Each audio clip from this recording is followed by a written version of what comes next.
치우침 없는 공정한 뉴스를 전합니다. 강지원의 뉴스 정면 승부. 네, 오늘 하루 대한민국에서는 어떤 일들이 있었을까요? 오늘 있었던 대한민국의 주요 뉴스들을 종합해 드립니다. YTN 뉴스 FM 강지원의 뉴스 정면 승부. 네, 7시 뉴스 포인트입니다. 일용아, 이 엄니가 밤마다 걱정이야. 제발 대리운전 불러서 와. 너 사고 나면 소는 누가 키워? 엄니가 2588 대리운전 모델 하잖아.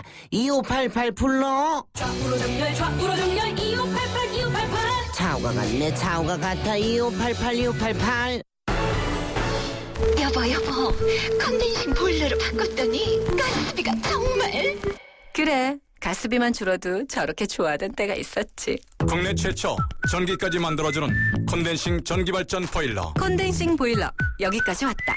국가대표 보일러 형동나비엔 Best shot, best enjoy, best shot, best shot to the best manager, best shot, best shot, best smile, best shot, 전자제품 쇼핑은 베스트숍에서.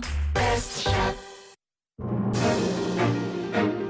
오늘의 주요 뉴스를 꽉 채웠습니다. 강지원의 뉴스 정면 승부, 뉴스 포인트. 네, 주요 뉴스를 키워드로 정리해보는 시간입니다. 위클리 키워드. 이동형 시사평론가 나오셨습니다. 안녕하셨습니까? 네, 안녕하십니까. 첫 번째 키워드는 무엇입니까? 네, 혁신입니다. 혁신. 네, 새누리당 그 혁신위원장 김문수의 혁신안이 네. 새누리당 의원들의 거센 반발에 직면하고 말았습니다. 새누리당 의원들은 혁신위를 혁신해야 한다, 이런 표현까지 쓰면서 네. 김문수표 혁신안에 찬성할 뜻이 없음을 내비쳤는데요. 그렇지만 그 반대로 국민들은 새누리당 보수혁신위원회 혁신안에 찬성하고 있는 실정입니다. 네, 새누리당에서 의원총회를 했다는 거죠. 네. 그래서 김문수 위원장이 직접 보고를 했는데 보고 후에 의원들의 동의를 받는데 실패했다고 봐야 되나요? 어쨌든 간에 그렇습니다. 뭐 말이 많았어요. 네, 실패를 했다고 봐야죠. 네.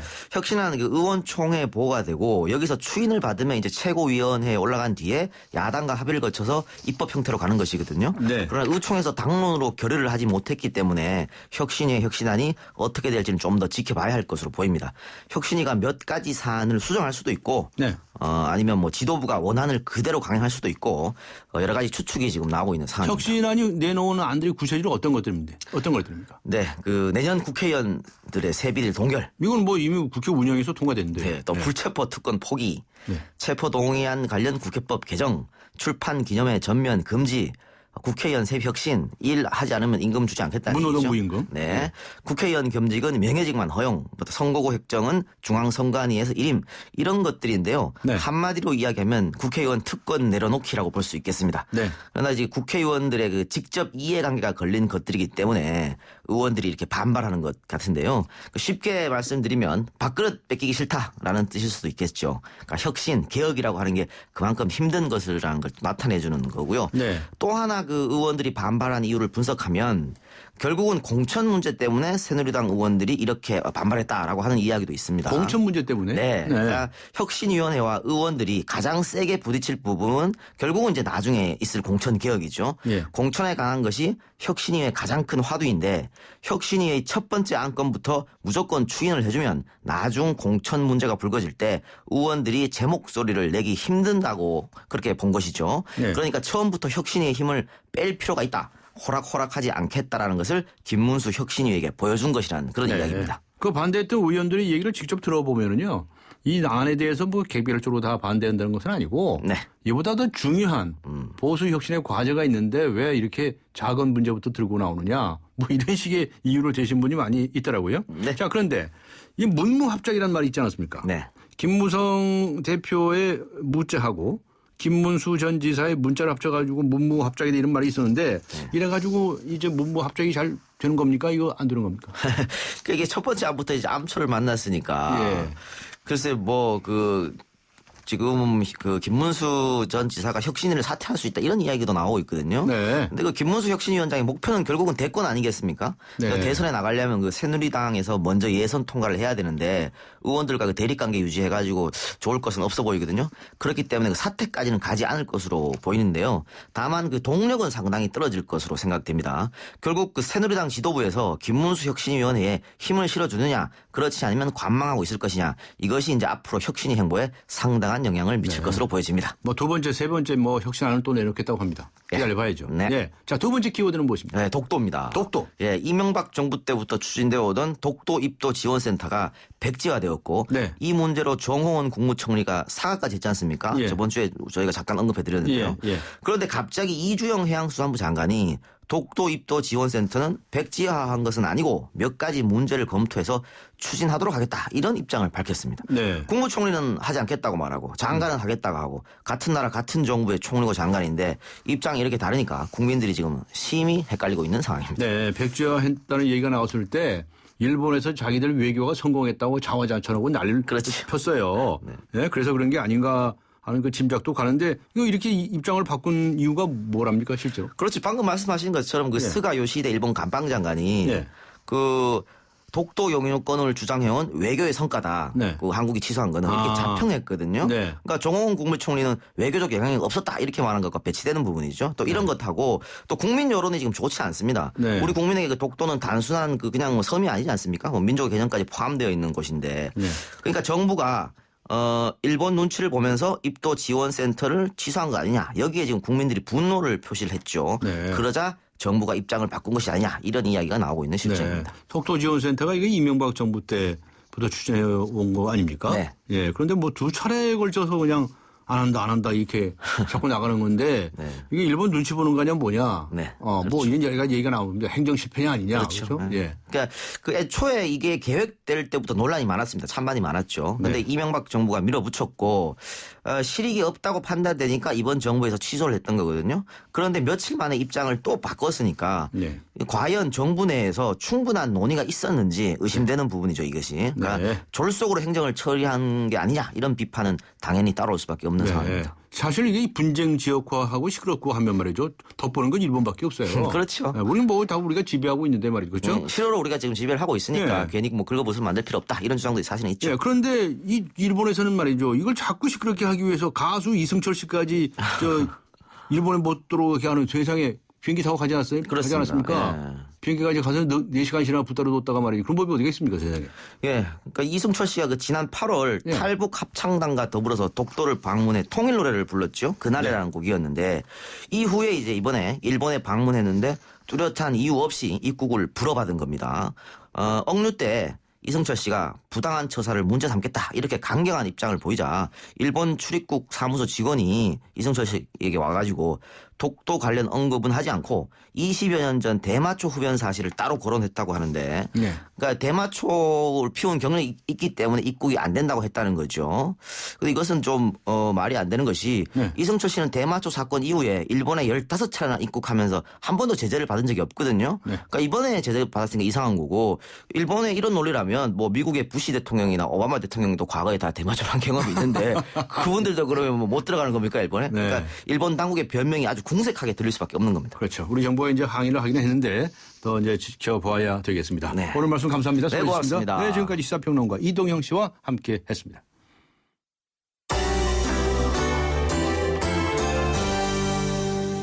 네, 이번에는 경제 소식입니다. 경제 포인트 한국일보의 고은경 기자 연결합니다. 안녕하세요. 네, 안녕하세요. 네, 지금 우리나라 이 가구들, 그러니까 10가구 중에 7가구가 예. 빚 갚는 것을 부담스러워하고 있다. 라고 하는 소식이 들어와 있는데 이게 무슨 이야기입니까? 네, 정부가 오늘 2014년 가계금융 및 복지조사 결과를 발표했습니다. 이에 따르면 지난해 금융부채가 있는 10가구 중 7가구가 원리금 상환이 부담스럽다고 답했는데요. 이건 2002년 조사 때보다 조금 늘어난 겁니다. 네. 매우 부담스럽다고 답한 가구도 10가구 중 2가구 이상이 됐고요. 네. 상환이 아예 불가능할 것 같다고 응답한 가구도 100가구 중 7가구나 됐습니다. 예. 가구들이 부채에 대한 부담이 늘었다는 얘긴데요. 예. 아무래도 갚아야 할 빚과 이자, 세금, 주거비용 등은 늘었는데 소득은 별로 안 올랐기 때문으로 보입니다. 예. 빚을 갚는 게 부담되다 보니까 소비도 줄었는데요. 네, 소비도 줄겠죠. 예. 네, 지난해 가구당 평균 소득은 4,676만 원으로 2002년보다 4% 정도 늘었지만 소비 지출은 2,300만 원으로 0.2% 증가에 그쳤습니다. 네. 대신 사회보험료나 세금이 각각 5%, 7%씩 늘면서 부담이 커졌습니다. 네, 이거 가계부채 이야기인데, 자, 빚을 진 가계의 부담도 크게 늘었다는 거죠. 예, 그 빚을 진 가계의 원리금 상환액은 823만 원으로 전년보다 18% 증가했습니다. 예.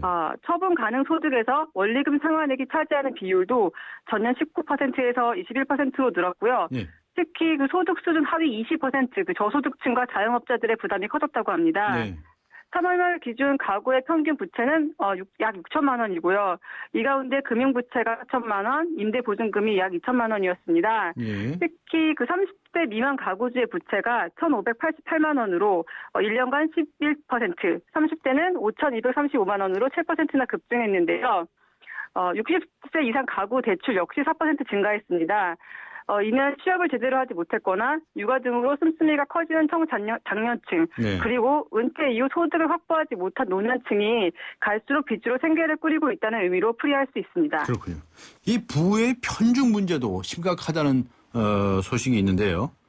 네, 가구의 평균 자산은 전년보다 2% 증가한 3억 3,364만 원이었는데요. 예. 이 순자산 상위 20%의 가구가 전체 자산의 절반 이상인 약 60%를 차지했습니다. 네. 네, 반면 하위 20%의 점유율은 1.7%에 불과했고요. 또 66세 이상 가구주인 은퇴 연령층의 빈곤 문제도 대두되고 있습니다. 가계소득이 중위소득의 50% 미만인 빈곤 가구는 6가구 중 한 가구였는데요. 예. 네, 은퇴 연령층은 2가구 중 한 가구가량이 빈곤에 시달린 겁니다. 더구나 그 은퇴 연령층 가구에 취업자가 없는 경우의 빈곤 비율은 76%까지 치솟았고요. 네.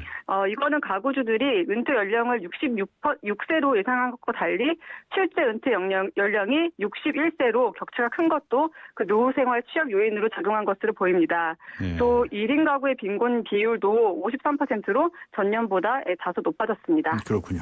알겠습니다. 오늘 저 삼성 SDS 주식이 상장하는 날 아니었습니까? 네. 그 공모 청약 때부터 관심이 엄청나게 컸었는데 실제 네. 뚜껑을 열어보았습니다. 어떻습니까? 네, 오늘 삼성 SDS 주식이 처음으로 국내 주식시장에 거래가 됐는데요. 네. 네, 원래 공모가, 즉 주식 발행 기업과 주간 증권사가 협의를 통해 기업 가치를 분석하고 이를 토대로 매긴 주식 가격은 19만 원이었습니다. 네. 근데 이게 시장이 열리니까 2배나 오른 그 38만 원에서 거래가 시작이 됐는데요. 네.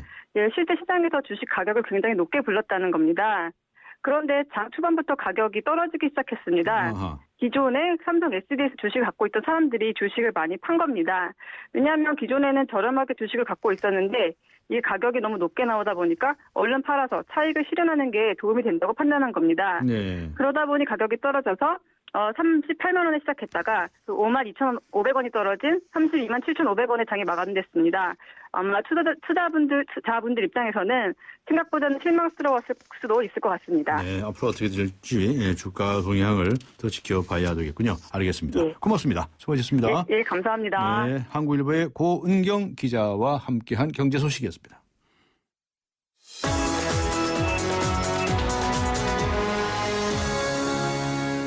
네, 이번에는 나라 밖으로 가보겠습니다. 오늘 하루 동안 세계에서는 어떤 일들이 있었을까요? 월드포인트 YTN 국제부의 홍선기 기자 연결합니다. 안녕하세요. 예, 안녕하십니까. 네, 박근혜 대통령이 한중일 정상회담 개최를 제안하지 않았습니까? 네, 일본의 아베 총리도 긍정적인 반응을 보였다는 소식이 들어와 있네요. 네, 이 아베 신조 일본 총리가 한중일 정상회담에 대한 희망 의사를 밝혔다고 일본 언론들이 보도했습니다. 예. 이 교도통신은 아베 총리가 미얀마 네피도에서 열리는 아세안 플러스 3 정상회의에서 이 한중일 외교장관 회의를 조기에 열어서 정상회담 개최로 이어나가고 싶다 이런 말을 했다고 전했습니다. 이 정상회담에 대한 실현 의지를 강하게 표현했다고 볼 수가 있는 대목입니다. 이 아사히 신문도 일본이 이달 말이나 다음 달 초에 한중일 외교장관 회담을 개최하고 이 연내 또는 내년 초에 삼국 정상회담으로 연결하는 일정을 구상하고 있다 이렇게 전했습니다. 요미우리 신문은 삼국 정상회담이 실현되면 한일 양국 간 정상회담으로 이어질 가능성이 있다는 전망을 내놓기도 했습니다. 네. 이 변수는 일본 내부 사정입니다. 네. 아베 총리는 오는 19일쯤에 중의원을 해산하고 다음 달 14일 또는 21일에 총선을 치른다는 구상을 하고 있는 것으로 전해졌는데요. 네. 이럴 경우에는 현역 중의원인 기시다 후미오 일본의 외무상도 선거를 치러야 할 상황인데다가 이 선거가 끝나면 개각이 뒤따를 가능성이 있어서 연내 한중일 외무장관 회담 성사가 쉽지는 않을 것이라는 분석도 나오고 있습니다. 알겠습니다. 자, 이 세계적인 시장 조사 업체에서 발표한 이 국가 이미지 순위라는 게 있네요. 네. 어느 나라가 가장 이미지가 좋은 것으로 나타났나요?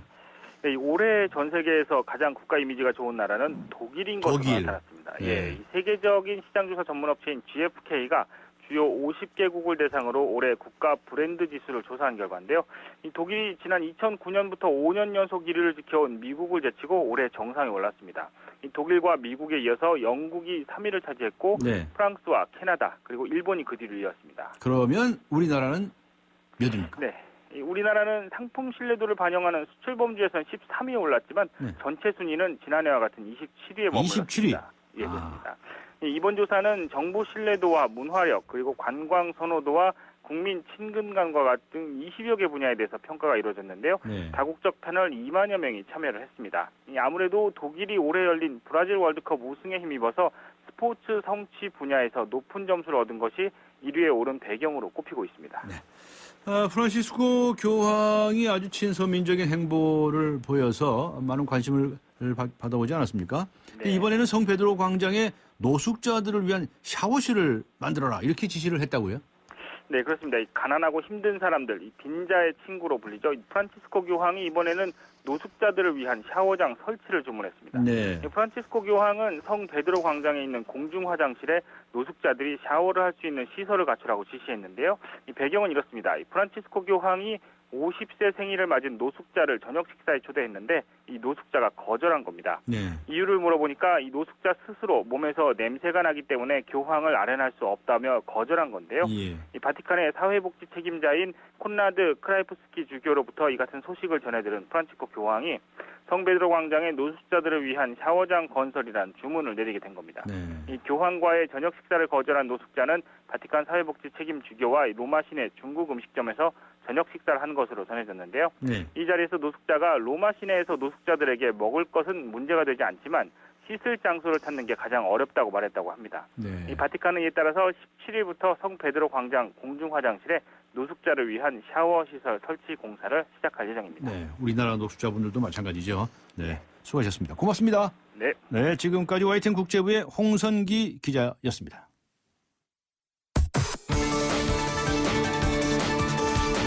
대한민국의 오늘 치우침 없는 공정한 뉴스 강지원의 뉴스 정면 승부가 여러분의 참여를 기다립니다.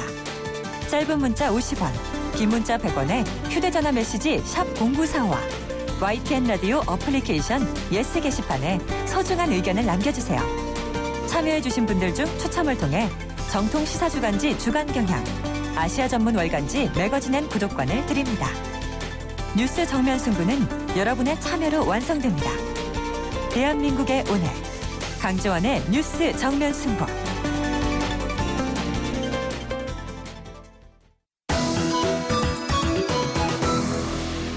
네, 어제 수능 시험이 있었죠. 시험을 끝낸 수험생들은 조금 홀가분할 것 같은데요. 그런데 이제 또 고등학교 2학년이든가 또 재수를 결심하는 학생들은 똑같은 과정을 겪어야 합니다. 해를 거듭할수록 사교육비는 늘고 있고요. 성적 때문에 고통받는 학생들도 많아집니다. 성적으로 순위를 매기는 입시제도 언제까지 이어야 됩니까? 사교육 걱정 없는 세상에 윤지희 대표 연결해서 줄세우기 교육의 문제점 짚어보도록 하겠습니다. 안녕하세요. 네, 안녕하십니까. 네, 어제 수능 시험이 치러졌는데 네. 수능 시험 문제가 너무 쉬웠다느니 여러 가지 얘기가 나오고 있습니다. 근데 도대체 이 우리나라의 사교육 문제는 전혀 변하지 않고 있죠? 그렇죠. 올해도 통계청 사교육비 조사 결과가 나왔었는데요. 예. 그 지난 정부에서 학생 1인당 약 6천 원 정도 줄었다고 했었는데 그 1년 만에 다시 3천 원 올랐다는 공식적 통계 발표가 있었어요. 아, 예. 예, 그래서 사교육은 아직 줄지 않고 있다고 보여지고요. 예. 좀 답답한 것은 이제 이 정부 출범 지금 2년이 다 되어 가는데도 이제 사교육 그 경감 종합 대책이 한 번도 나온 적이 없어요. 네.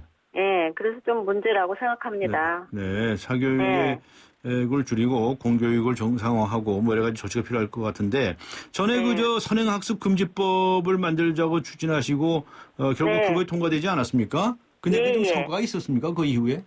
뭐 이제 시행된 지가 2달 됐으니까요. 예. 뭐 효과를 뭐 이제 성급하게 보기는 어렵지만 네. 이제 이 법에는 학교에서 진도를 빨리 나가거나 또 진도 바깥에서 시험 문제를 출제하거나 하는 것들을 못하도록 했으니까 네. 이제 이 법 시행 후에 이제 학교 중간고사 시험 문제가 어렵지 않게 출제되고들 그렇게 이야기하고요. 아, 예. 또 어제 이제 수능 시험 문제도 과목별로 편차가 있긴 했지만 대체로 쉬웠다는 평가가 있지 않았습니까? 네. 예, 그래서 아무래도 이렇게 어렵지 않은 시험 문제 기조로 계속 출제되면 네. 뭐 당장 사교육은 끊지는 못하더라도 심리적 부담은 좀 줄어들 것 같고요. 네. 또 이 기조가 이제 흔들림 없이 정착이 되면 이제 학교 교육도 이제 스스로의 학습으로도 잘할 수 있다는 이런 생각들이 좀 확산될 것 같습니다. 네. 근데 그러나 이제 네. 지금 문제가 있는 것은 이제 이 법이 반쪽의 법이라고 하는 게요. 네. 학원 사교육에 대해서는 이제 규제를 하지 못하도록 하고 있고 그렇죠. 예. 단지 광고만 못하도록 하고 있는데 이제 광고를 해도 처벌 조항이 없게 되어 있거든요. 네. 예, 그래서 저희가 이제 최근에도 조사를 해보니까 이 법 시행 이후에도 학원들에서는 이전에 하던 그대로 광고도 하고 있고 또 실제로 수업도 선행 수업을 하고 있어요. 예. 예, 그래서 만약 정말 이 아이들에게 선행학습이 문제다라고 하는 교육적 인식이 확고하다면 공교육이든 사교육이든 하지 못하도록 해야 되는 거잖아요. 네. 예, 그래서 이 학원 사교육도 이 선행학습을 금지하는 법 개정이 돼야 된다고 보겠습니다. 알겠습니다. 지금 윤지 대표님께서 하시는 이 사교육 걱정 없는 세상이라는 그 교육시민단체에서 네. 경쟁 교육 없는 학교 만들기 캠페인이라고 하는 걸 하신다는데 이건 무슨 캠페인입니까? 네. 지난번에 우리 그 4월 달에 이제 세월호 참사가 났을 때요. 예. 우리 국민들이 더 애통해했던 것은 죽은 아이들이 입시 경쟁에서 찌들어서 공부만 하다가 목숨을 잃었기 때문에 더 가슴이 아팠잖아요. 예. 그래서 이제 그 이후에 이제 더 이상 우리 아이들을 이렇게 미래에 올지 안 올지도 모르는 행복을 위해서 지금 입시 경쟁 고통에 몰아넣는 일은 더 이상 하지 말자. 네. 이게 지금 우리 교육이 이 교육 세월호다라고 하는 말들이 이제 나오기 시작을 했죠. 예.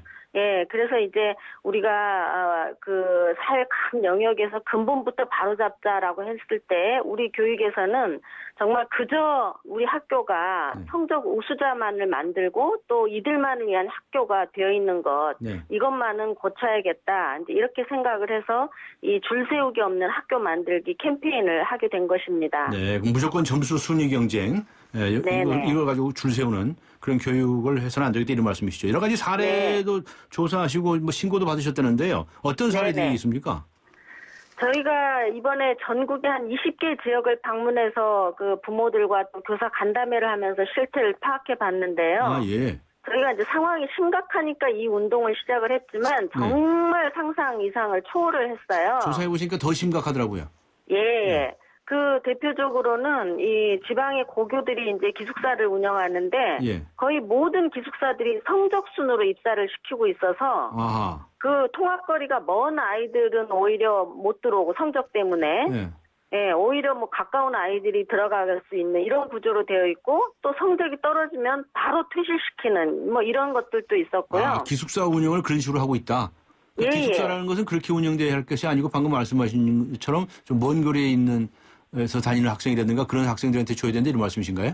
그렇죠. 기숙사 운영의 목적은 거기에 있으니까요. 네. 예, 그리고 또 뭐 초등학교에서 이제 중학교 올라갈 때 배치고사라는 것을 봤는데 입학식에 딱 가니까 학교 입구에 이렇게 등수가 걸려 있었다. 뭐 이런 경우도 있었고요. 그리고 지금 모든 고교가 공통적으로 성적 좋은 아이들만을 이렇게 특별반을 만들어서 이 성적 우수자만을 위한 그 독서실을 좋은 시설의 독서실을 제공하고 또 이 아이들만 그 수업을 들을 수 있는 방과 후 수업을 개설하고 있었어요. 그런데 이제 부모님들은 너무 오랫동안 이런 일들이 일어난 일이니까 이렇게 당연하게 이렇게 받아들이고 있는 것이 더 무서웠죠. 글쎄, 이 방송 들으신 분들도 아니 이건 무슨 서울대학반, 무슨 연세대학반 막 이렇게 반 만들어 가지고 말이죠. 뭐 특별 교육시키고 뭐 독서실 특별히 배려하고 그런 경우가 뭐 당연할 것처럼 받아들이시는 분들도 계실 것 같은데요. 네, 굉장히 오랫동안 이게 이루어져 왔었고요. 네. 심지어는 또 서울 한 학교에서는 그 어머니들이 학교 내 봉사활동 단체를 이렇게 활동을 하는데 네. 아이 성적 때문에 가입을 못한다고 해가지고 네. 이제 그 이후에 아주 그 학교 발걸음을 끊었다라는 그런 사례도 있었고요. 그리고 이제 학교에서의 줄 세우기 교육도 모자라서 네. 지방의 그 군단위 지자체 이런 데에서는 지역에서 아이들 그 공부 잘하는 아이들만 각 학교 아이들을 그 모아가지고 기숙을 시키고 학원 강사를 불러서 과외시키고 이런 것들이 전국적으로 아주 많았습니다. 네. 네. 자, 도대체 이런 이 줄 세우기 교육 이게 도대체 잘못됐다고 생각하시는데 왜 잘못됐다고 이제 딱 간단히 마지막으로 좀 정리 좀 해주실 수 있을까요? 교육의 목적이 이 인간들이 그 사회를 이루어서 더불어 돕고 잘 살아가는 능력을 키워주는 거잖아요. 그렇습니다. 그런데 학교에서 그저 성적으로 경쟁시키고 뭐 심지어는 교칙 위반한 친구들을 고발하면은 상점을 주도록 하고 이런 일들에다가 뭐 공부 못하는 아이들에 대해서는 뭐 교사 폭언이 너네는 뭐 쓰레기 반이야 뭐 이런 이야기들이 있고 그러니까 아이들이 이런 차별적인 폭언에서 상처받는 것은 기본적인 거고 교사에 대한 존중감이 없는 상태에서 뭐 교육을 받는 거니까 사실 그리고 이제 문제는 오랫동안 이런 그 비인권적인 상황에 노출되니까요. 네. 학생이나 부모나 교사나 이 감각이나 판단이 무뎌지고 있었어요. 네. 네, 그게 가장 큰 폐해라고 느꼈습니다. 알겠습니다. 공부 못하는 학생들을 무시하는데 그 안에 큰 인물들 많습니다. 네. 네, 우리 잘못된 교육을 또 고쳐야 된다 하는 말씀이셨습니다. 시간이 다 돼서 여기서 마치기로 하겠습니다. 고맙습니다. 네, 감사합니다. 네, 사교육 걱정 없는 세상에 윤지희 대표와 함께 했습니다. 지금 시각은 7시 26분을 가리키고 있습니다. 이 시각 교통 상황 어떤지 알아보겠습니다. 박화영 캐스터입니다. 네, 30분 전쯤에 지하철 2호선 시청에서 잠실 방면으로 구의역에서 전동차가 고장났습니다. 열차 지연 운행이 계속됐는데요. 조금 전 7시 20분경에 고장 열차가 수리가 모두 마무리되면서 재개가 됐습니다. 하지만 워낙 열차가 많이 밀렸었던 터라 지금 아주 느리게 운행이 되고 있다는 점 참고하셔야겠습니다. 오늘은 워낙 차가 많아서 지하철이 아닌 다른 교통수단도 뾰족한 대안이 없습니다. 곳곳으로 열차들 뿐만 아니라 차량들도 많은데요. 성산대교에서는 사고까지 났습니다. 남단에서 북단 가는 길 3차로에 사고 나서 어렵고요. 한남대로는 북한남 상거리에서 3차로에 역시 화물차와 택시가 부딪혀 가기가 어려운 상태고요. 곳곳으로 고속도로도 많이 밀립니다. 경부고속도로 하나만 짚어드리면 경부고속도로 서울 쪽으로 안성분기점 부근 밀리고요. 오산에서 신갈까지, 판교에서 판교분기점, 달래내고개에서 한남대교까지 길게 밀리고 있습니다. 강지원의 뉴스 정면 승부 교통정보였습니다. 포르덴트 접착크림 아시죠? 틀니를 붙여주는 접착크림이요. 이번에 무료로 샘플을 나눠준답니다. 080-901-4100으로 전화를 주십시오. 080-901-4100. 이제 폴리덴트로 자신있게 먹고 말하고 웃으세요. 폴리덴트 글락소스미스클라인 본제품은 의료기기입니다. 국민 단열재 팩트론이 따사로를 출시하여 이에 신고합니다. 따사로는 따뜻하고 시공이 간편합니다. 따사로는 난방비가 절감됩니다. 따사로는 단열재 전문 기업이 만든 국민 단열재입니다. 이상 발명 특허 신기술 국민 단열재 따사론입니다. 검색창에 따사론을 검색해보세요. 전국지사 대리점 모집 중 1600-6773. 변비의 변비약은 생약 성분 변비약은 그래서 변비엔 변락, 힘들어하는 당신의 장을 위해 변비엔 변락. 네, 오늘의 금요시사 퀴즈 다시 한번 소개해드리겠습니다. 우리나라 동쪽 제일 끝에 위치한 섬, 2개의 바위섬으로 이루어진 우리 땅, 천연기념물 336호입니다. 최근 입도 지원센터 건립을 두고 논란이 일었던 이 섬의 이름은 무엇일까요? 하는 퀴즈인데요. 1번 독도, 2번 오동도, 3번 울릉도, 4번 서른도. 네, 오늘 많은 분들께서 답을 보내주시고 계시고요. 의견도 보내주시고 계십니다. 2993번님께서는 5살 난 딸과 10살 난 아들도 이 섬이 우리 영토라는 걸 잘 알고 있습니다. 노래도 잘 따라 부르네요. 이렇게 적어주셨고요. 6696번님께서는 공력을 키워야 넘보지 못합니다. 라고 문자 보내주셨습니다. 휴대전화 0945번으로 답을 많이 우물정 0945 휴대전화 우물정 0945번으로 답을 보내주시기 바라고요. 추첨을 통해서 다큐멘터리 사진의 세계적인 거장이죠. 세바스치앙 살가두의 사진전 초대권을 선물로 보내드리겠습니다. 1인당 넉 장씩 총 10분께 보내드리겠습니다. 잠시 후 뵙겠습니다. 인천 지역 맞춤형 일자리 창출 지원 사업. 인천 지역에 맞는 맞춤형 교육을 통해 준비된 인재가 지역의 관련 기업으로 취업하는 사업입니다.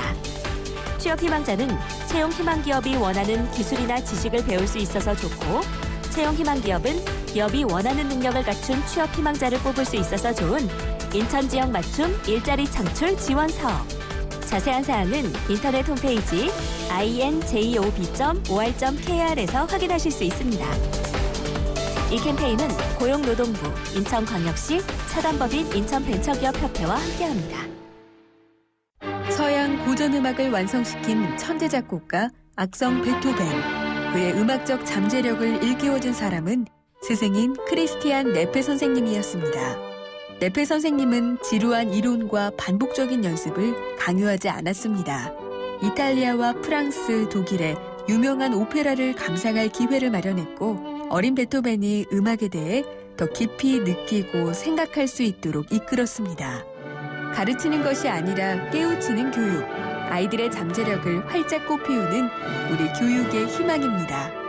이 캠페인은 I am the key, 눈높이 대교와 함께합니다. 강지원의 뉴스 정면 승부. 네, 오늘의 금요 시사 퀴즈 마지막으로 한 번 더 소개해드리겠습니다. 우리나라 동쪽 제일 끝에 위치한 섬, 두 개의 바위섬으로 이루어진 우리 땅, 천연기념물 336호입니다. 최근 입도 지원센터 건립을 두고 논란이 일었던 이 섬의 이름은 무엇일까요? 하는 퀴즈인데요. 1번 독도, 2번 오동도, 3번 울릉도, 4번 서른도. 네, 휴대전화, 문자, 샵0945, 우물정 0945번으로 정답 보내주시기 바랍니다. 추첨을 통해서 다큐멘터리 사진의 세계적 거장이죠. 세바스치앙 살가두의 사진전 초대권 선물로 보내드리겠습니다. 강지원의 뉴스 정면 승부 4부 들어갑니다.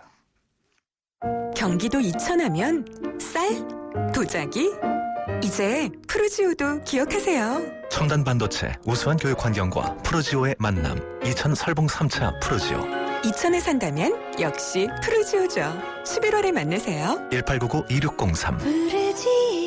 대우건설. 100년의 편지 써보셨나요? 지금의 마음을 영상이나 음성 편지로 보내주시면 정해주신 미래의 날짜에 전해드리겠습니다.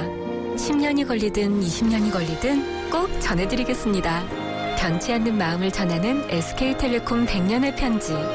지금 티스토어에서 다운받으세요. 28글자로 백성의 눈을 뜨게 하겠다. 세종대왕의 혁신적인 생각. 동서양을 융합해 새로운 문화를 만들겠다. 알렉산더 대왕의 창조적인 생각. 위대한 생각은 녹슬지 않습니다. 위대함을 향해 갑니다. 포스코. 기대해도 좋아요. 더 멋있고, 더 부드럽고, 더 완벽해질 나를. 풀스테인리스 커브드 내솥과 처음 만나는 초고압 밥맛. 오늘을 더 맛있게. 쿠쿠 풀스테인리스 고압력 커브드. 쿠쿠.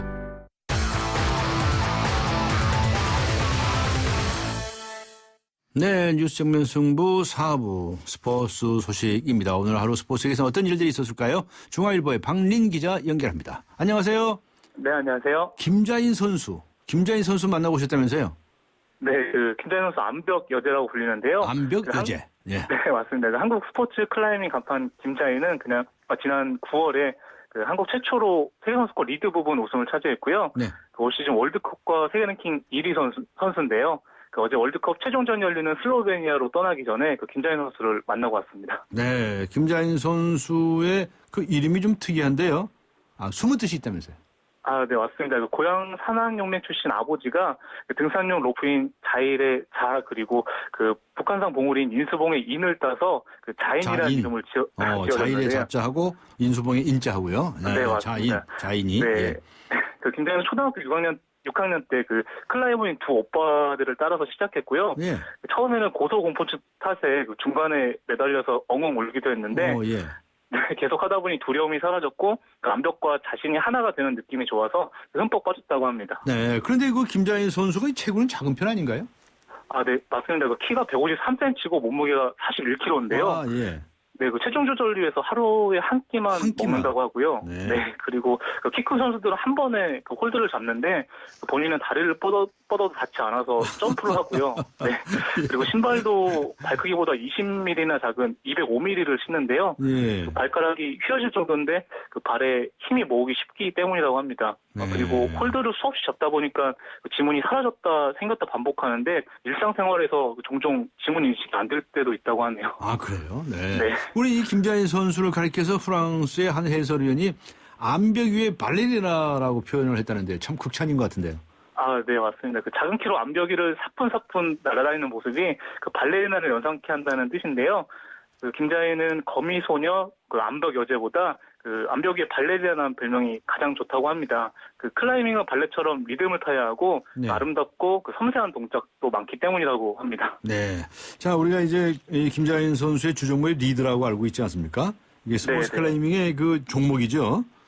네, 그 스포츠 클라이밍이 리드, 볼더링, 스피드 세 종목인데요. 네. 그 리드는 15m 인공 암벽을 그 8분 내 누가 더 높이 오르는지 겨루는 종목인데요. 네. 그 김자인 선수는 지난 4월에 그 전방 십자인대가 80%나 끊어진 부상을 당했는데 그 투혼을 도사리면서 올 시즌에는 그 리드만 출전 중입니다. 네. 그 슬로베니아 대회가 끝난 다음에 그 난생 처음으로 무릎 수술을 받을 예정이라고 합니다. 그렇군요. 김자인 선수가 서울 명동에 84m 빌딩을 완등을 하고요. 네. 농구 골대에 이 맨손으로 올라가서 이 덩크슛을 하지 않았습니까? 네, 맞습니다. 클라이밍을 더 널리 알리기 위해서라고 하는데 앞으로의 목표 등 김자인 선수의 목소리 한번 들어보겠습니다. 선수로서의 목표는 솔직히 우승도 했고 시즌 랭킹 우승도 했고 또 세계선수권대회에서도 우승했고 뭔가 뭐 물론 예전에도 그랬지만은 앞으로 제가 얼만큼 선수 생활을 할지 모르겠지만 그냥 항상 그랬던 것처럼 그냥 제 등반 즐겁게 부상 없이 하는 거에 제일 큰 목표를 두고 싶고 클라이머로서는 자연암벽 등반에도 더 도전해보고 싶고 한국에서도 계속 클라이밍을 알릴 수 있는 그런. 네, 잘 들었습니다. 박린 기자 목소리도 간간히 들리네요. 네, 오늘 고맙습니다. 아, 네. 네, 감사합니다. 지금까지 중앙일보의 박린 기자였습니다.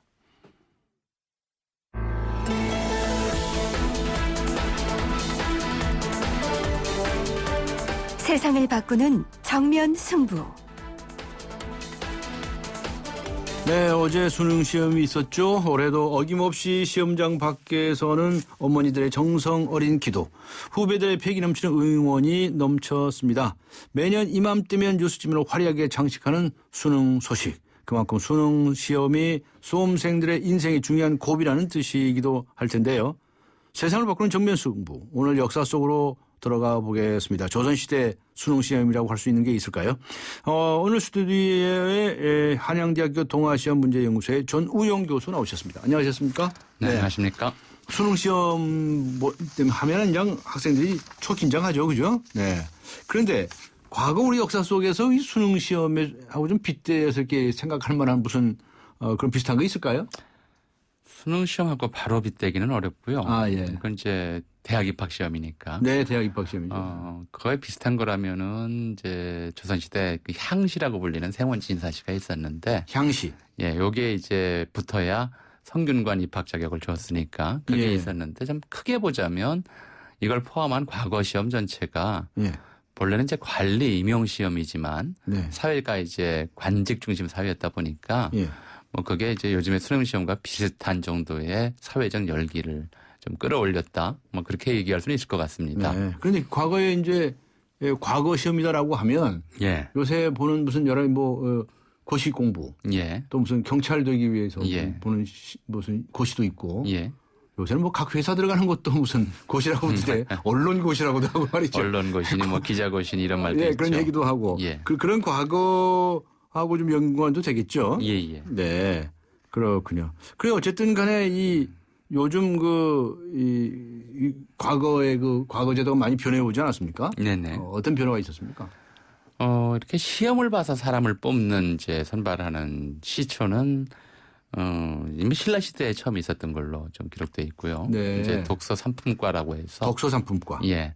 국학이라고 하는 이제 일종의 대학에 해당하는 기관인데 예.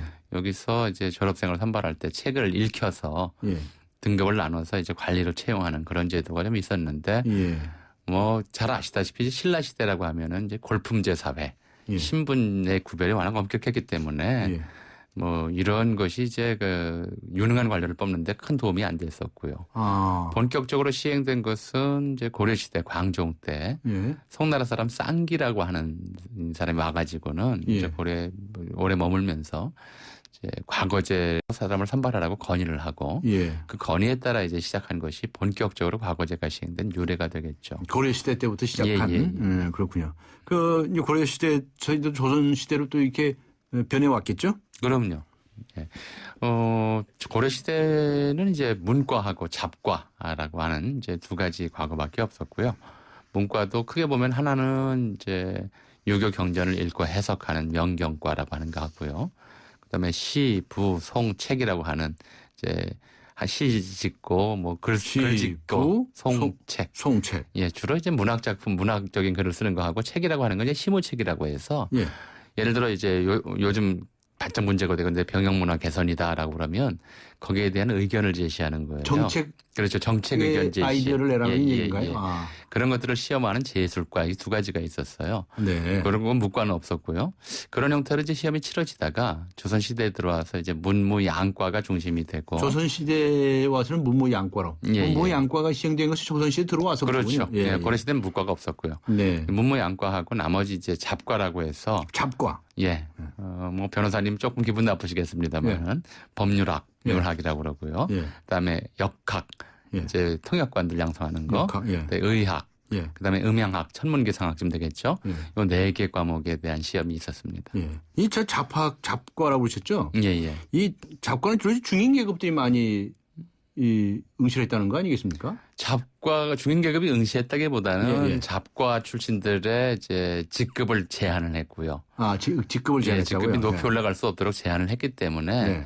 시대가 흘러갈수록 이게 이제 높은 관직을 바라지 않는 사람들 또는 바랄 수 없는 사람들 이런 사람들만 응시하는 영역이 돼버리다 보니까 이 잡과 출신들을 통칭해서 중인이라고 불렀던 거죠. 그렇죠. 예. 저도 법률 공부하는 사람인데 우리나라에서 괜히 고시니 많이 이런 것 때문에 아주 사람들이 그 별다르게 생각하는 경향이 있었는데 방금 말씀하신 대로 중인 시대에는 법률가라든가 예를 들어서 판사, 검사, 변호사 그리고 의사, 약사 이런 사람이 다들 중인 계급이었다는 거예요. 근데 우리나라가 언제부턴가 이상하게 고시 열풍이 들어가지고 말이죠. 다들 저렇게들 저 정신이 나가가지고 아무나 자기 적성에 맞지도 않는 이 고시 공부를 하는 이들 또 의사 고시에 응시하는 이들 이런 애들이 많다고 그걸 아주 비판하는 분들도 있습니다. 그거야 뭐 이제 어느 사회나 이런 이제 전문직, 전문 기술 자체에 필요한 지식이라든가 경륜이라든가 그래서 효능이라든가 이것이 근대 이전에 많이 제한돼 있었기 때문에 그 직종을 좀 낮춰보는 경향들이 있었죠. 유럽에서도 의사들 그렇게 신뢰받지 못하는 직업이었어요. 원래 중세에는요. 그러다가 이제 근대의 의학이 발전하고 또 법률이 세분화되고 하면서 과거에 이제 본래 지배계급보다 한 등급 아래에 놓았던 사람들을 그 사람들이 이제 득세하게 되는 건 이제 어쩔 수 없는 그게 좀 잘못된 현상이다. 잘못된 현상이라고 지적하신 분이 많이 있습니다. 어려울 것 같고요. 그런데 다만 이제 그게 고시라는 형태로만 이제 진행이 되는 것 이게 이제 일본 식민지 시대의 잔재에 해당하는데요. 그 고시 설명 좀 해주시죠. 그런 것들이 고시라고 하는 게 시행된 것은 일제 강점기 때라고 봐야 될까요? 그러니까 고시가 약자가 그러니까 지금은 이제 그렇게 안 썼지만 본래 이제 일제 강점기는 그걸 고등문관 시험이라고 그랬죠. 맞습니다. 그래서 이제 판검사, 검사 이제 채용하는 시험이었고요. 또 의사는 의사 시험이 따로 있었고요. 물론 이제 학교에 따라서 의과대학은 졸업하자마자 의사 자격을 주고 전문대 졸업생들은 전문학교 졸업생들은 또 시험을 치러야 되고 이런 것들이 있었는데요. 그 당시 이제 회고록들 같은 거 보면 이제 그런 이야기들이 많이 나와요. 조선 사람이 할 수 있는 가장 식민지 시대에서 상위 자리가 뭐냐. 이 독립국이 아니기 때문에요. 그러니까 이제 인기도를 보면은요, 학교 인기도를 보면은 사범학교 인기가 가장 높았어요. 사범학교. 예, 교사가 돼야 그래도 조선 사람으로 행세할 수 있는 거다라는 정도였고요. 교장까지 꿈꿀 수 있었으니까. 의사조차도 뭐 당시 경성의학전문학교나 심지어 경성제국대학 의학부에 진학하는 사람들도 졸업해서 도립의원 과장까지만 하면은 잘하는 거다. 판검사 되는 사람도 지방재판소 판검사 하면은 그게 잘하는 거다. 높은 자리는 다 일본 사람 차지였으니까요. 이런 생각을 가지고 있었지만 그래도 그나마 그 정도 자리가 조선 사람들한테 허용되는 가장 높은 자리였기 때문에 그나마.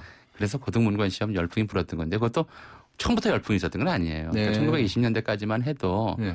그 고등문관 시험이나 이런 거 보면 이거 일본 놈 앞잡이 되는 거다라고 하는 사회적 시선이 있었고 스스로 자기 좀 견제하는 그런 심리가 있어서 실제로 뭐 친일파 논란도 많이 있었죠. 그렇죠. 많이 안 봤다가 30년대 이른바 일본의 이제 민족 말살 정책 또는 이제 친일파 여론 책동 이런 것들이 이제 굉장히 고조되는 상황에서 30년대부터 이쪽에도 경쟁률이 상당히 높아졌죠. 네.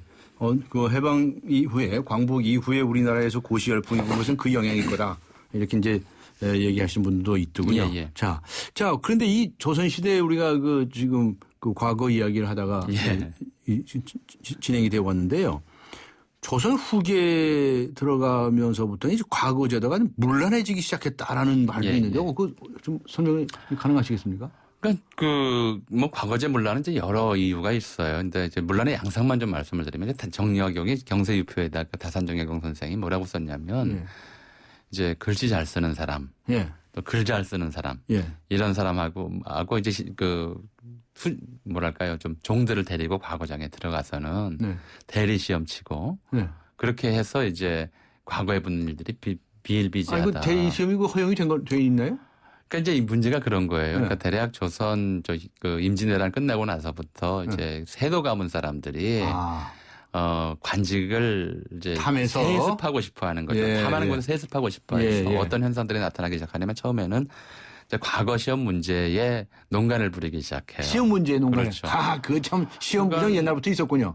시험 문제가 이제 뭐 뻔하겠지만 그 당시에 이 신분 세습 사회에서는 시험관, 감독관, 또 이제 응시생 이 사람들 다 꼽아보면은 몇 촌 안 가는 친척들이 자기들끼리였네요, 그죠? 많죠. 거기다 요즘처럼 뭐 출제자들을 뭐 한 달 넘게 가둬놓고 출제하는 그런 때도 아니니까 이런 형태의 이제 부정 출제들이 좀 일부 있었고요. 그러다 보니까 이제 완전히 그건 뭐 짜고 치는 고스톱이란 말이 있던데 그 진짜 그러니까 임금입에서 이런 소리가 나와요. 어떻게 과거 급제하는 사람이 옛날에는 전국에서 다 나왔는데 요즘에는 서울 일부 지역 사람만 과거에 급제하냐. 임금이 왕이 그런 말도 했어요? 그러면요. 팔도가 조선 팔도 전체가 인재를 내야 하는데 무슨 서울 사람만 인재를 전국에서 고루 등용을 해야죠. 그게 또 나라 발전을 시키는 그렇습니다. 길인데 이제 가문들이 그렇게 논란을 부리게 되고요. 그러다 보니까 나중에는 이제 과거 시험 자체가 무의미할 정도가 되니까 아예 사람을 사서 시험 보는 일까지도 사람을 사가지고요. 그렇죠. 그래서 이제 글씨 잘 쓰는 사람, 글 잘 내는 사람들이 각각 이제 대신 글을 지으면 글씨 잘 쓰는 사람이 번듯하게 글씨를 써주고 시험관은 그거 이제 뭐 서명만 이름만 확인하면 되니까 붙여주고 이러다 보니까 이제 과거 급제가 율곡 같은 사람은 이제 나이 10대에 워낙 뛰어난 이제 자질로 합격을 했다고 그러는데 조선 말기에 보면은 뭐 어떤 사람은 나이 60이 넘어서 처음 급제하기도 하고요. 그래요? 그런데 명문가 자제들은 10대에 다 급제해가지고 20살 조금 넘으면은 우리나라 현재로 치면 국장 차관급까지 다 올라갑니다. 그래요? 이렇게 과거 제도가 이제 이른바 신분 지배를 정당화하고 합리화하는 수단으로 전락해버렸던 거죠. 그렇군요. 참 요즘 뭐 수험 부정 어쩌고 그렇게 해가지고 참 온 세상이 시끄러운 일도 많았었는데 다 그 당시에도 다들 그렇게는 머리들이 좋았네요. 좋았다기보다도 사회가 이제 신분 중심, 계급 중심으로 공고화하다 보면 그런 비리가 있어도 제대로 공격을 못하죠. 이제 사회가 그런 거거든요. 높은 사람한테 어떻게 함부로 공격을 하겠어요. 뭐 옛날에 뭐 암행어사도 있고 뭐 어쨌다고 뭐.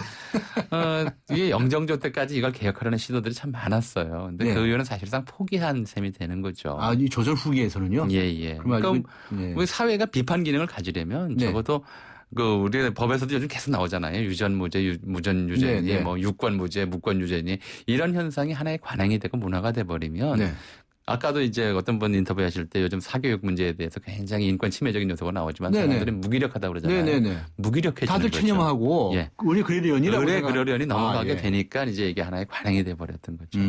그렇군요. 참 그런데 예, 우리나라가 이 수능 때가 되면 말이죠. 예. 뭐 수험생뿐만이 아닙니다. 그 어머니들의 그 정성, 제가 무슨 일로 이제 어제도 한 두어 군데 갔었는데. 예. 거기 보니까 뭐 다들 기도하시고 말이죠. 전하시고 하신 어머니들 아주 뭐 보통 일이 아니세요. 그런데 이 과거에도 우리나라의 우리 민족의 어머니들은 그러셨나요? 뭐 이런 종교적 그러니까 좀 다른 얘기지만 예. 한국 사람 목욕 참 옛날에 안 했다 생각하기 쉬운데요. 네. 목욕 굉장히 자주 했어요. 목욕 자주 했어요? 그러니까 이제 위생적인 이유로 한 게 아니라 네. 종교적인 이유로 많이 했죠. 뭐 집안에 환자가 생겼다든가. 기도하기 위해서. 그렇죠. 목욕제 얘기한다고 그러잖아요. 그런 일들이 한두 번이 아니었죠. 다만 이제 이게 전국적 현상으로 갈 수가 없었던 거죠. 왜냐하면 과거 시험에는 분명히 응시 자격 제한이 있었고요. 네. 모두가 볼 수 있는 시험은 네, 아니었고요. 네. 또 응시 자격이 있다 하더라도 조선 후기쯤 되면은 이거 보나마나 안 되는 일들이 워낙 많았기 때문에 포기하는 사람들도 많았거든요. 네. 그러니까 이렇게 이른바 입시라든가 시험에 대해서 전 국민적인 거의 모든 어머니들이 다 매달리게 된 것은 사실은 신분제도가 철폐된 다음의 일이고요. 네. 궁극적으로 보자면 해방 이후에나 가서야 가능했던 네. 일이죠. 그 전에는 아주 신분 사회였기 때문에 그렇죠. 소위 말하는 귀족 계급이 서로 이제 세습을 해나가는 그런 체제였다 이런 말씀이시네요. 그러니까 그 목욕 제기한 분들도 다들 그러면 그 귀족들이었겠네. 양반. 숙종이 이제 임금인데 어느 날 이제 천연두에 걸렸어요. 그러니까 숙종 어머니가 대비잖아요. 네. 아들을 위해서 겨울에 목욕 제기하고 기도하다가 감기에 걸려 돌아갔습니다. 그러니까 귀족들 참 많이 했어요. 그렇군요. 심지어 그 왕비 대비도 했으니까요. 참 우리 역사에서 참 그 교훈을 좀 삼았으면 좋겠는데 아무래도 그 당시에는 이제 신분 사회였으니까 귀족 양반의 자제들은 또 이제 다 관으로 이렇게 나가려고 하지 않았겠습니까? 그 당시에 뭐 나이 16, 17, 18 이때는 이제 공부를 해서 뭐 시험을 보거나 그랬겠죠. 과거 같은 걸 보고 그랬겠죠. 예. 그 당시엔 그랬습니까? 예. 그럼 뭐 민영찬이라고 주불공사 민영환 동생인데. 네. 이 사람이 과거에 급제한 나이가 17살. 17. 그리고 24세 이제 외부 참판이 돼요. 우리나라 치면 이제 차관이죠. 네. 이런 식이에요. 그러니까 이런 식의 이제 뭐랄까요. 그 특정한 이제 신분이라든가 신분 계급화라든가 이렇게 돼버리면 인재를 일단 충원할 수 없을 뿐더러 그런 사람들에 대한 이제 뭐랄까요. 사회적인 시선도 이제 존중이나 존경보다는 그냥 이제 그러려니 하는 이제 풍토가 만들어지죠. 이게 나라를 쉽게 말하면 망치는 지름길이거든요. 그러니까 한국 사회가 해방 이후에 급성장하고 우리가 발전했던 것도 어떻게 보자면 바로 이런 신분제 의식이 사라지고 정말 빈부를 떠나서 귀천을 떠나서 누구나 교육받을 수 있는 그 에너지가 엄청났던 거죠. 그게 또 그 인재들이 그 요소에 진출할 수 있었던 배경이 됐던 건데 이제 근래에 들어와서 이제 대학 입시 결과를 놓고 보면 뭐 특정 지역 출신이라든가 특정 특목고 출신이라든가 이런 사람들의 합격률이 워낙 높다. 다시 이제 조선시대의 이른바 과거 이제 말패가 보이던 것과 비슷한 양상으로 돌아가는 것 아니냐. 이렇게 경계하는 분들 계신데 좀 더 새겨 들어야 할 내용 같습니다. 다들 이제 공부 열심히 하고 하는 건 좋은 일이라고 할지 모르겠는데 그러나 대한민국의 대학 진학률은 세계에서 가장 높습니다. 이건 아주 병적인 현상인데 더 일찍부터 자신의 적성을 따라서 자신의 길을 찾아가는 길들을 많이 인도를 해줘야 되지 않느냐 하는 여론이 많습니다. 오늘 말씀 고맙습니다. 네, 수고하셨습니다. 지금까지 한양대학교의 전우용 교수와 함께한 세상을 바꾸는 정면 승부였습니다. I started this war killing Germans in Africa. Now I'm killing Germans in Germany. 역사를 바꾼 그들의 불가능한 전쟁이 시작된다. 300 of them. We never run before. Why are we gonna run now? Fire! Come on! We are on our own. Here we go. 브래드 피트, 로건 레먼, 퓨리. 11월 20일 IMAX 대개봉. 15세 이상 관람가. 쉐보레의 놀라운 혜택과 함께 찾아온 쉐보레 11월의 크리스마스. 지금 쉐보레에서 스파크, 크루즈, 캡티바를 구매하시면 최대 3년 무이자 할부 또는 차종에 따라 최대 200만 원 할인까지. 전시장 및 홈페이지 참조, 일부 모델 제외 11월 30일까지. Chevrolet, find new roads. 우리 집 통신 대표번호 101. TVG를 101로 인터넷을 101로 홈보이도 101로 모두 가입해 CCTV만 봐도 101로 우리 집 통신은 101로 모두 다 해결해요. LG U+. 송일국입니다. 프로바이오틱스 고를 땐 두 가지만 기억하세요. 위에서는 쥐락 잡아주고 장에서는 펴락 풀어주고 세계인의 장을 쥐락 펴락 수출하는 프로바이오틱스. 세계가 주목하는 데는 이유가 있겠죠. 쥐락 펴락 디오락. 건강기능식품 광고입니다. 네, 뉴스 정면 승부 금요 시사 퀴즈 정답 발표할 시간입니다. 정답은 1번 독도입니다. 정말 많은 분들께서 정답을 보내주셨는데요. 문화선물 받으실 분들은 제작진에서 개별적으로 연락을 드리도록 하겠습니다. 그리고 오늘 방송에 참여해 주신 분들 중에서 8801번님께는 주간 경향을, 그리고 2455번님께는 매거진 N 구독권을 보내드리겠습니다. 지금까지 프로듀서 신아람, 기술감독 이한님, 허승현, 작가 임현, 김민경, 그리고 진행의 강지원이었습니다. 11월 14일 금요일 강전의 뉴스 정면 승부, 오늘 순서 여기서 모두 마칩니다. 여러분 감사합니다.